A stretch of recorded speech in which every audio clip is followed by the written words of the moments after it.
It all began the day I inherited my late uncle's estate. The sprawling mansion stood isolated on a hill, surrounded by an overgrown forest. Thick ivy strangled the stone walls, and dust-covered windows reflected nothing but gray skies. Even the road leading up to the house felt forgotten, with potholes and cracks breaking the asphalt. Inside the mansion, the air was stale, carrying the unmistakable scent of decay. The creaking floorboards and distant groans from the house made it feel more alive than it should. My uncle had been a reclusive man, an art collector, though none of his so-called masterpieces held much value to the world. Yet one piece was different, the portrait. The one I'd heard whispers about but never seen. The portrait arrived a week after I moved in, wrapped tightly in heavy cloth, delivered by a man with sunken eyes and a voice like dry leaves rustling in the wind. "This belongs to you now," he muttered, refusing to meet my gaze. His hands trembled as he hung the portrait on the wall above the grand fireplace. The frame was dark and ornate, carved with symbols I didn't recognize. When he finally pulled away the cloth, I felt the temperature drop. The portrait was of a woman, her eyes large and dark, her expression unreadable. Her skin was pale, almost translucent, and her black hair flowed down her back like a river of shadows. The artist had captured her so perfectly that she almost looked alive. Too alive. The room grew colder as I stood before it. A weight pressed down on my chest, and for the briefest moment, I could have sworn her eyes shifted. But that was impossible, wasn't it? The house itself felt like it was rejecting me, and I found myself avoiding the grand foyer where the portrait hung. Days passed, and the once minor disturbances began to escalate. It started with small things, objects going missing only to reappear in the oddest places, cold drafts cutting through sealed windows, and the persistent creaking of the floorboards as though someone was walking behind me. I convinced myself it was the house settling, the result of years of neglect. But there was more. The woman in the portrait, her expression, was it different? Her lips, once pressed into a neutral line, seemed to form a subtle smirk. The way her eyes seemed to follow me was unnerving, yet I couldn't stop looking at her. There was a magnetism to the portrait, a force that drew me closer every time I passed. Each night, I felt her presence grow stronger. I would hear soft murmurs from the walls, too faint to make out the words but enough to fill me with a gnawing sense of dread. I could feel her watching, judging, waiting. One night I woke suddenly. My room was shrouded in darkness, yet I felt something was different.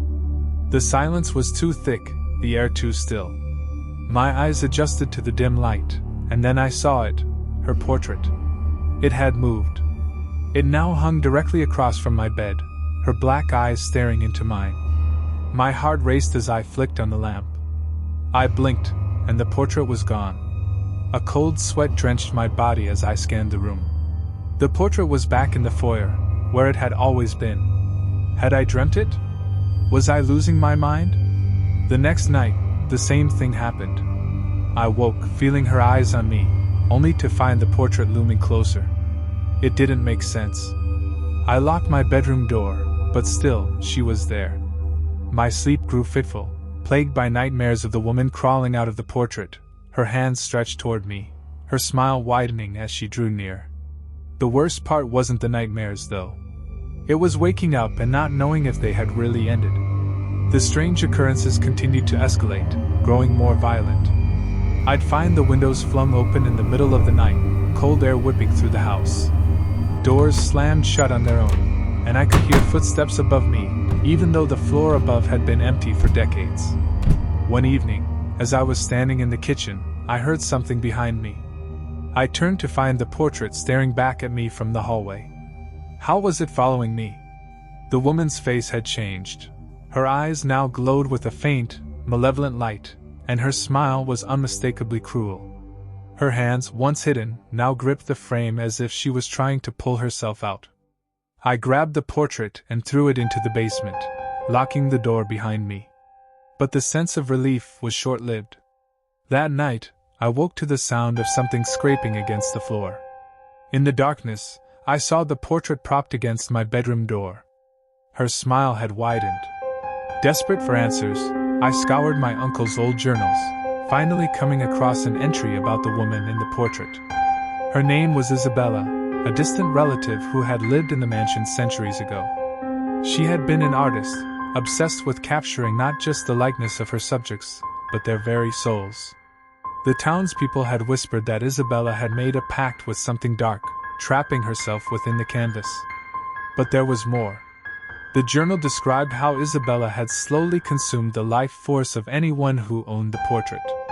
Her power grew with every new owner, and with each victim, she became closer to breaking free. My breath caught in my throat as I read the final lines.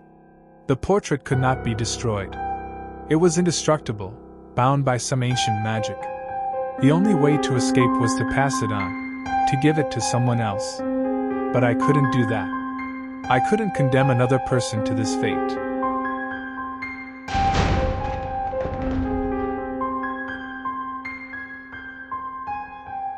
I knew I had to face her. That night, I stood before the portrait in the grand foyer, staring into her now fully animated eyes. The woman in the portrait no longer looked like a painting, she looked real, alive, her hand reaching through the frame, her twisted smile mocking me. "I won't let you win," I whispered, gripping the edges of the frame. I pulled the portrait down from the wall, intending to lock it away forever. But she laughed.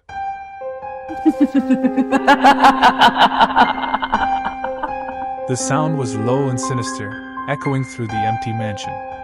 As I dragged the portrait toward the basement, I could feel her pulling back, the frame vibrating violently in my hands. In the end, I couldn't destroy the portrait, nor could I keep it hidden.